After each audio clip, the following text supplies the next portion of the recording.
Alors, je voudrais déjà vous remercier beaucoup de m'avoir invité ce matin. Je suis ravie de pouvoir participer à cette rencontre. Donc là, je vais effectivement vous présenter en fait un travail qu'on avait réalisé en novembre. Un travail joint avec un collègue, Fateh Belaïd, aussi de l'Université catholique de Lille, et une autre co-auteur en fait, de l'école des mines de Saint-Étienne, Michel Mongo. Donc, je vais essayer d'être bref parce que je pense que j'ai à peu près 15-20 minutes. Tu as une bonne vingtaine de minutes, Véronique. 20-25 minutes. D'accord, parfait. Je vais vous expliquer en fait pourquoi on se posait cette question de l'impact territorial du Covid. Je vous présenterai les données dont on disposait en novembre dernier quand on a fait cette étude, qui donc a limité aussi la profondeur et ce qu'on pouvait tirer comme conclusion. Et je vous dresserai un bref panorama en fait des résultats qu'on obtient. Alors, je pense qu'on le sait tous, en fait, le Covid, enfin cette épidémie, déjà, elle a eu une ampleur complètement inédite, en fait, dans l'histoire récente, du moins. Et elle a eu des impacts divers, évidemment sur la santé, mais des impacts très importants aussi économiques, sociaux, psychologiques. Enfin, les impacts ont été extrêmement importants. Et ce qu'on va voir, c'est qu'ils ont été très hétérogènes. Les impacts, en fait, ont été aussi très contrastés, que ce soit entre pays ou au sein d'un pays, entre les différents territoires, pour énormément de raisons, parce qu'en fait, les territoires ont des spécialités sectorielles, en fait, qui sont diverses. Ils ont un degré d'ouverture à l'international qui est différent. Par exemple, la part des emplois publics aussi peut être différente, donc en termes d'impact économique, ça a des différences. On peut continuer évidemment avec beaucoup de différences sectorielles qui expliquent en fait que le Covid a eu des impacts très différents. Je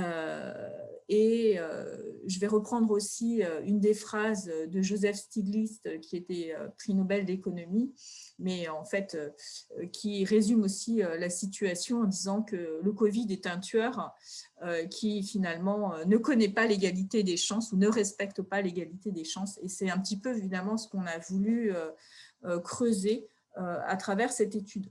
Et on se posait la question du cumul des inégalités, du cumul des difficultés, sachant que souvent au niveau individuel, on a un certain cumul des difficultés justement. Donc il y a des études qui ont été menées qui montrent par exemple que les femmes ont été beaucoup plus impactées par le Covid, puisque elles étaient davantage présentes dans un certain type de profession où le télétravail n'était pas possible. Il y a encore aujourd'hui une répartition inégale des tâches au sein du foyer. Il y a eu des impacts très différents aussi sur les salaires selon le secteur, donc selon les pays, selon les mesures qui ont été mises en place par les gouvernements. Au niveau individuel, on a aussi des études qui montrent que finalement, les personnes les plus vulnérables sont aussi, au niveau social et économique, sont aussi celles qui ont été le plus touchées par la maladie. Et donc, finalement, on s'est posé la question, est-ce qu'au niveau territorial, on a aussi observé une exacerbation des inégalités? Ça, c'était notre point de départ. Et ensuite, pour l'échelle géographique, finalement, on a choisi de travailler à l'échelle des départements, plus parce qu'en fait, voilà, par rapport aux données qui étaient publiques, qui étaient disponibles au moment où on a réalisé l'étude en novembre dernier. Donc, quelles sont les sources de données qu'on a utilisées? On a utilisé des données publiques, on a utilisé les données de Santé publique France pour tout ce qui est finalement santé. On a utilisé énormément de statistiques de l'INSEE pour caractériser les niveaux de vie, les différences de niveau de vie entre départements, les conditions de vie pour notamment savoir si les personnes étaient dans des logements surpeuplés, la part des femmes seules avec des jeunes enfants, voilà, des statistiques comme ça pour caractériser les conditions de vie. Dans l'étude, on a en fait considéré 4 périodes, mais aujourd'hui, c'est plus facile si on se concentre uniquement sur 2 périodes. Donc, en fait, je vais comparer et regarder avec vous l'impact du Covid entre finalement la situation de référence qui est la situation avant qu'on connaisse cette épidémie, donc à la fin 2019. Et l'impact au moment où il a été le plus fort, c'est-à-dire lors de la première vague en fait, du Covid, donc entre mars et mai 2020. Alors, on s'est intéressé donc aux inégalités. Juste brièvement, en fait, quand on cherche à mesurer les inégalités, soit on se concentre sur un type d'inégalité, par exemple les inégalités de revenus, soit on essaie de tenir compte du fait que ce qui est aussi important, ce sont la capacité à faire, donc avec finalement les travaux d'Amartya Sen. On a essayé d'avoir une approche un peu pragmatique, c'est-à-dire à la fois partir des inégalités de revenus, mais aussi élargir en augmentant notre indice, comme vous allez le voir, avec une dimension santé, une dimension conditions de vie et économique, avec notamment le chômage partiel. Donc, on va utiliser des indices et pour mesurer les inégalités, on va utiliser l'indice de Gini qui est un indice qui est largement utilisé quand on veut mesurer les inégalités. C'est un indice en fait sans unité, donc entre 0 et 1, où quand on est proche de 0, enfin à 0 exactement, on a une égalité parfaite. Donc, si par exemple on parle d'inégalité de revenus, chaque 1% de la population détient 1% du revenu.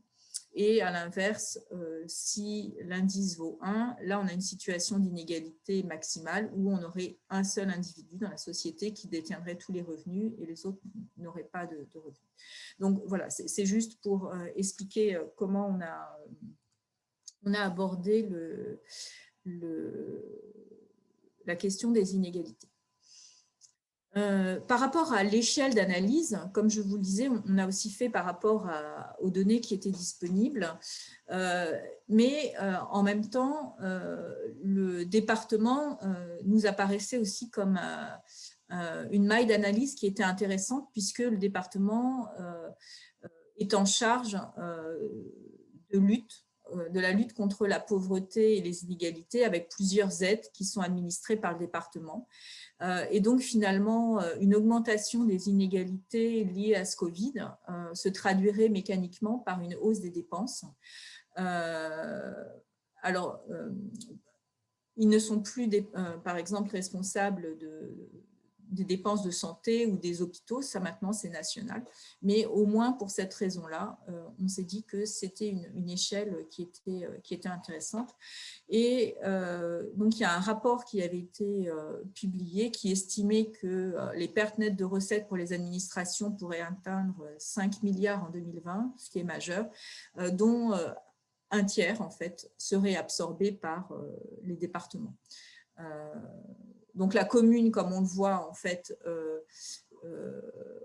a été davantage impactée, mais on a donné pour aller à l'échelle de la commune. Et comme j'essaie de vous le justifier, un certain nombre d'aides sont de toute façon administrées par le département. Et donc, ça nous semblait intéressant. Alors, je vais vous indiquer brièvement comment on a construit nos indices? Parce qu'on a travaillé en fait avec des indices.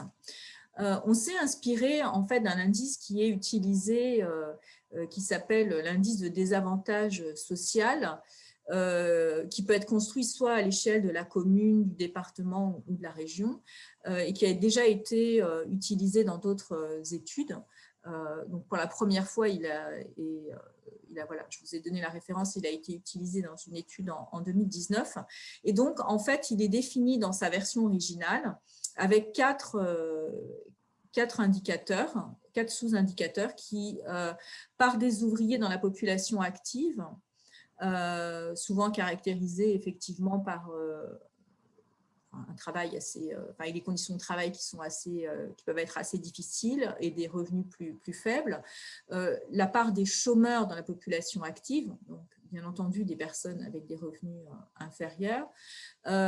Et ensuite, 2 autres, la part des diplômés de niveau baccalauréat, qui est plutôt vue comme une variable positive, puisque finalement, s'il y a plus de personnes qui ont au moins le baccalauréat, ce territoire-là est caractérisé comme étant moins défavorisé, et un revenu fiscal médian, là encore, quand il est plus élevé, on a un territoire avec une part de la population plus aisée. Par rapport à l'objectif en fait qu'on avait de construire ensuite des indices de Gini et de pouvoir regarder l'évolution, on avait besoin d'avoir des variables qui allaient toutes dans le même sens, plutôt que d'avoir des variables comme les 2 premières que j'ai indiquées en rouge pour indiquer que finalement, si on a plus de chômeurs, on a plus de défaveurs, et des variables en vert où on a par exemple un revenu supérieur qui indique une situation d'avantage social. Donc finalement, on a tout transposé pour avoir 4 indices qui s'expriment comme une valeur plus élevée indique une faveur pour le coût social plus importante. Donc, on a pris la part des personnes qui ne sont pas ouvrières et la part des personnes qui sont en emploi. Donc, on a transformé ces 2 premières finalement en variables quelque part positives et on a réalisé une ACP non centrée puisqu'en fait, on voulait avoir aussi que des variables sur une échelle positive. Voilà, ça c'est juste pour les aspects techniques. Alors, on a commencé par regarder l'impact sur la santé. Je pense que ça, on le sait tous, c'est vraiment le nord-est qui a été le plus touché, donc en orange foncé sur cette carte. Là, je vous rappelle qu'on est bien sur la première vague, avec surtout le Grand Est, en fait, mais aussi l'Île-de-France. Ensuite, on a voulu augmenter finalement cette observation en ajoutant l'inverse du chômage partiel. Et donc là, on voit que finalement, je vais juste vous réexpliquer la façon dont ça fonctionne. Donc, si on est en jaune pâle, on a des régions qui sont plutôt moins avantagées. Donc, si vous préférez, plus désavantagées. Et en rouge foncé, on a des régions qui sont plutôt plus avantagées. Pourquoi, par exemple, l'Île-de-France apparaît en rouge foncé, c'est-à-dire plutôt avantagée? Pourquoi? Parce qu'en fait, ils ont un niveau de vie, par exemple, qui est extrêmement élevé, une part de personnes qui ont le bac plus élevé. Donc, même s'ils ont été fortement impactés par le chômage partiel, quand on pondère tout ça, finalement, c'est pas aussi, l'impact n'est pas aussi important. Par contre, on voit bien, on verra à la fin, un département dans cette région Île-de-France qui fait exception. Donc, pour le taux de chômage partiel, je pense qu'on le sait, hein, les différences ont été énormes entre, par exemple, Paris touché à presque 50% par le chômage partiel à cause notamment du secteur du tourisme, à l'inverse, la Creuse, 11%. Avec certaines régions qui ont un taux de chômage, par exemple, élevé avant et après, notamment la Seine-Saint-Denis, qui est le petit îlot dans la Seine-de-France, dans l'Île-de-France, défavorisé. Quand on ajoute les conditions de vie, on voit que les cartes commencent à être battues. puisque notre gradient nord-ouest continue quand même à être prédominant comme une région particulièrement impactée, mais on voit malgré tout que d'autres régions peuvent apparaître. Donc, on commence à comprendre qu'en fait, quand on agrège et quand on mélange des chocs qui ont des impacts différents par région, on va finalement pas augmenter les inégalités, mais on va finalement, on va voir que les chocs vont quelque part se compenser. Pour essayer d'y voir plus clair, parce que finalement, c'est assez difficile, puisque finalement, on n'a pas une conclusion claire avec les chocs se renforcent, par exemple, mais au contraire, on a des chocs asymétriques. On a eu l'idée de classer les départements par décile en termes d'impact de choc. Et donc, finalement, on a regardé les départements qui ont le mieux résisté et les départements qui ont le moins bien résisté. Donc, ceux qui ont on continue à avoir une photo pendant la première vague. Donc, les départements les plus défavorisés sont ceux en couleur pâle. Ceux qui ont malgré tout quand même le mieux résisté aussi, parce que je vous rappelle qu'il y a cette variable quand même niveau de vie, sont ceux qui sont en orangé. En tout cas, les départements qui ont le mieux résisté sont en mauve. Donc, par exemple, on retrouve des départements plutôt dans l'ouest de la France qui a été plutôt épargné. Maintenant, si on regarde les départements qui ont le plus souffert, en fait, et ceux qui vont chuter de 2 déciles, donc ceux qui ont le plus finalement souffert, on trouve l'Ariège, le Nord, le département du Nord et le Haut-Rhin, et un département qui se distingue comme chutant encore plus, puisque chutant de 3 déciles, qui est la Seine-Saint-Denis. Ça ne veut pas dire que certains départements en fait, ne souffrent pas, comme par exemple le Pas-de-Calais reste un département qui est défavorisé. C'est juste qu'il est resté dans le premier décile, donc il n'apparaît pas comme un des départements qui a le plus décroché. Mais il ne faut pas que ça nous fasse oublier que certains départements restent malgré tout défavorisés. La question qu'on se posait, c'est est-ce que les inégalités au niveau agrégé, parce que là, je vous ai montré qu'il y a eu des grands perdants et des départements qui ont mieux résisté. Au niveau agrégé, donc là, voilà, on ne va pas rentrer dans le détail de ce tableau, mais on a regardé si, par exemple, les indices de Gini augmentaient de manière significative, ce qui voudrait dire que les inégalités entre départements ont augmenté. Et la réponse est non, on n'a pas d'augmentation sur les mesures globales d'inégalité, au moins avec ces données macro, celles qu'on a retenues. Pourquoi? Parce qu'on a des effets de direction contraire. Donc, en conclusion, qu'est-ce qu'on peut dire? Que finalement, cette épidémie d'une ampleur inédite, elle a eu des impacts très différents et très contrastés entre les territoires. Alors, on sait qu'au niveau de la santé, notamment lors de la première vague, ce sont les clusters qui ont joué un rôle important, mais aussi ça s'est diffusé avec l'ouverture internationale, les aéroports, la taille, la densité urbaine ont été importants.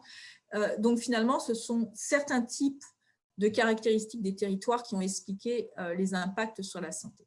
Pour ce qui est de l'économie, ce sont d'autres types de caractéristiques de ces territoires qui ne sont pas corrélés forcément avec les premières, comme le type de spécialité, c'est-à-dire si on est très ouvert vers le tourisme ou très marqué par le tourisme, par exemple, je pense aux Alpes qui ont été fortement impactées. Également, voilà, c'est complètement non corrélé avec les premières. Ou l'Île-de-France, Paris, par exemple, avec un chômage partiel extrêmement important. Même chose, le ressenti dans la population a été très différent entre des régions qui sont plus rurales et d'autres qui sont plus urbaines, selon les conditions de vie, c'est-à-dire le type de logement que ces populations avaient et qu'on a intégré justement dans notre dernier indicateur. Je n'ai pas pu vous montrer le détail, mais on a intégré par exemple la part de logements surpeuplés. Donc, on retiendra que finalement, on a eu des chocs plutôt asymétriques et non corrélés. Et donc, quand on regarde, par exemple, les indices de Gini ça n'a pas augmenté de manière importante entre territoires, et c'était la question qu'on se posait. Alors, ça réinterroge quand même beaucoup sur la solidarité entre territoires, et je voudrais, je suis allée un tout petit peu trop vite, et je voudrais conclure sur ces mots, puisqu'on a vu qu'au niveau de la santé, ce qui a permis de tenir, c'était les transferts entre malades, mais qu'au niveau économique, et peut-être malheureusement, les impacts sont encore à venir, et ça, on va voir peut-être avec les autres prestations qui sont peut-être plus, plus sur 2021, qu'une coordination et un plan de relance et une solidarité entre départements peut justement aider à atténuer ces impacts hétérogènes. Merci beaucoup. Merci Véronique. Est-ce que du coup, Philippe, oui, tu peux repasser parce que j'avais perdu le fil de discussion. Donc, juste une précision pour ceux qui veulent poser des questions, il y a le chat. Donc, il ne faut pas hésiter à poser vos questions à tous. Et moi et Philippe, on reprend les questions que vous avez et puis on les pose à l'oral. Donc, n'hésitez pas, si vous avez des questions, à intervenir dans le chat pour des explications, pour des choses que vous n'avez pas compris ou pour discuter. En tout cas, merci Véronique, c'était une présentation très, très, très intéressante. Je ne me souviens plus, c'est un article que tu as soumis, publié, il est en cours de publication? Oui, il est soumis en fait. Il est soumis. Ok. Et donc, si quelqu'un est intéressé, il n'y a pas de souci, je peux l'envoyer. Par contre, il est écrit en anglais. D'accord. Et donc, c'est dans une revue d'économie? D'accord.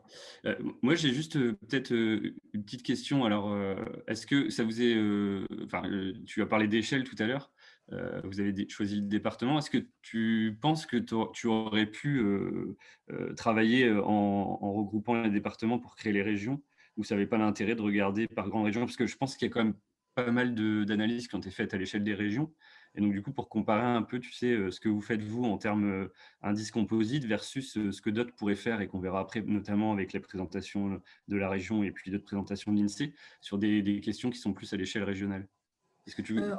Oui, on avait tout à fait les données pour le faire à l'échelle régionale, mais là, c'est vrai que j'ai pas... et pour pour essayer de rester cohérent, en fait, on est vraiment resté à l'échelle départementale. D'accord. Et donc... Mais si la question derrière, ça par contre, je peux quand même répondre, si la question derrière, c'était est-ce que les inégalités entre régions ont augmenté, on n'a pas trouvé non plus d'augmentation, mais peut-être parce que les données sont trop agrégées. Ça, c'est vraiment la limite de l'exercice. Et je vois d'ailleurs que un de mes collègues avec qui on a travaillé est en ligne, donc je tiens à souligner que je n'étais pas toute seule pour ce travail, qu'on était bien 3, comme j'ai dit au début. Merci. Mon collègue Faté Belaï qui est présent également. Et donc, en fait, une de mes autres questions, c'était de ce fait-là, tu dis par exemple que c'est la Seine-Saint-Denis qui a été la plus touchée par rapport à sa situation initiale, si j'ai bien compris, et la situation dans laquelle elle est aujourd'hui.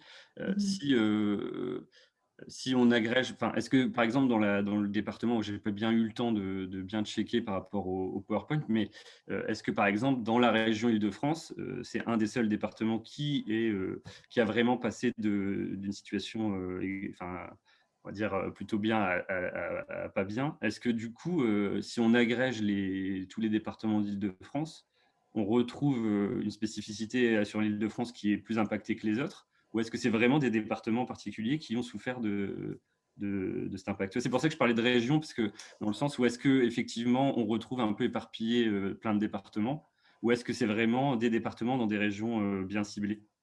Je pense que la réponse elle est sur ta carte, hein, mais j'ai pas eu le temps vraiment de regarder l'intégralité des résultats. En fait, par exemple, si on prend la région des Hauts-Rhin, c'est et le Haut-Rhin et le Bas-Rhin, par exemple. Pour l'Île-de-France, non, c'est très contrasté. Tu as des départements... alors, Paris, par exemple, en termes de niveau de vie, a quand même une...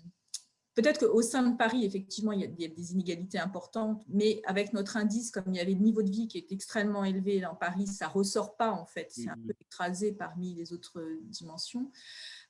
Donc, en tout cas, dans l'Île-de-France, c'était vraiment la Seine-Saint-Denis qui ressortait comme le département ayant souffert.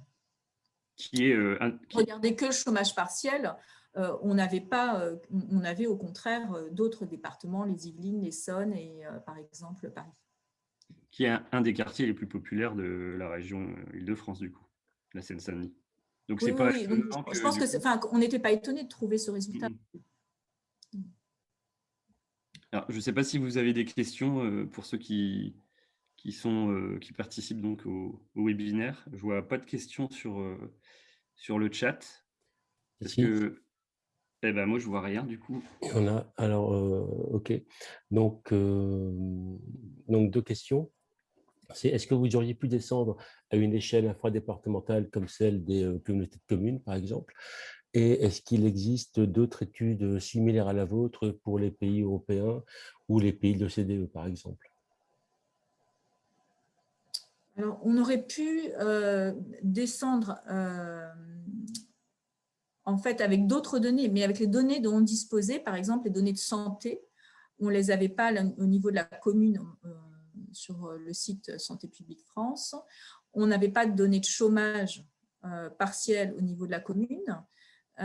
Donc, en fait, on n'aurait pas pu descendre au niveau infradépartemental. Mais c'est vrai que ça aurait été pertinent, puisqu'on, par exemple, on a vu sur l'augmentation des dépenses, et puis même au niveau communal, on aurait observé aussi sans doute des choses très intéressantes. Mais on n'avait pas les données en novembre. Je ne sais pas, je n'ai pas vérifié si depuis les données sont disponibles au niveau… mais par exemple, pour le taux de chômage, je ne suis pas certaine que ce soit publié par commune. Enfin, je ne m'avancerai pas. Mais à l'époque, on a réalisé l'étude, ce n'était pas possible. Et pour d'autres études à l'échelle européenne ou des pays de Pardon. l'OCDE? Donc, en fait, oui, il y a d'autres études qui ont été faites à l'échelle européenne. Et en tout cas, ce qui est aussi commun, c'est qu'il y a comment dire, que les chocs n'ont pas du tout été identiques selon les territoires et selon les spécialités. Ça c'est quelque chose qui ressort fortement. Dans ce que je vous ai donné comme référence récente, notamment, il y a une référence qui a été publiée en 2021, donc forcément on ne l'avait pas quand on a fait aussi cette étude, qui montre par exemple, même si ce n'est pas le même sujet, que des personnes qui vivent dans des territoires défavorisés étaient plus souvent malades ou plus souvent impactées de différentes manières. Mais voilà, ce n'est pas une étude qui montre, par exemple, que les inégalités entre territoires n'ont pas augmenté et qu'il y aurait des chocs asymétriques comme nous on montre et que finalement, on ne peut pas montrer un choc uniforme. Enfin, la grande conclusion qu'on a en ce qui nous concerne, c'est que ce sont des chocs asymétriques. Je ne sais pas si tu veux ajouter quelque chose, Fatih. Oui, bonjour tout le monde. Merci Véronique. Non, pas grand-chose. En fait, c'est vrai on aurait aimé y aller sur une granularité plus fine. En fait, si on avait des enquêtes individuelles. Malheureusement, on n'a pas eu cette information. Et c'est vrai qu'au niveau européen, il y avait quelques enquêtes qui ont été menées. Il y avait des études super intéressantes qui montrent en détail ces inégalités, en fait. Mais nous, en France, malheureusement, on n'a pas eu ce niveau de détail. Mais je crois que parmi l'assistance, il y a des personnes de l'INSEE, donc peut-être qu'on aura des informations aussi. Ouais, je crois qu'il y a une enquête, il y a quelques préparation. Il y a des enquêtes qui ont été menées, mais qui ne sont pas publiques, en fait, aussi. Il y a une nouvelle question sur est-ce que la tendance observée n'est pas celle que l'on aurait observée s'il n'y avait pas eu de crise sanitaire? Alors, j'imagine que vous n'avez pas la réponse forcément, mais au moins un avis. Mais quand même, il y a eu des chocs majeurs. Alors, ce qu'on peut dire, c'est qu'effectivement, une crise va souvent révéler des vulnérabilités. Donc, dans ce sens-là, je suis d'accord avec la personne qui pose la question. Je pense que c'est un révélateur d'inégalité, un révélateur de vulnérabilité, ça c'est sûr. Mais quand même, l'ampleur a été inédite, par exemple, en termes de santé et l'impact sectoriel, où là, on voit, par exemple, la dépendance de l'économie à un secteur et le fait que ça peut être dangereux, finalement. Ça, c'était quand même assez inédit dans l'histoire récente.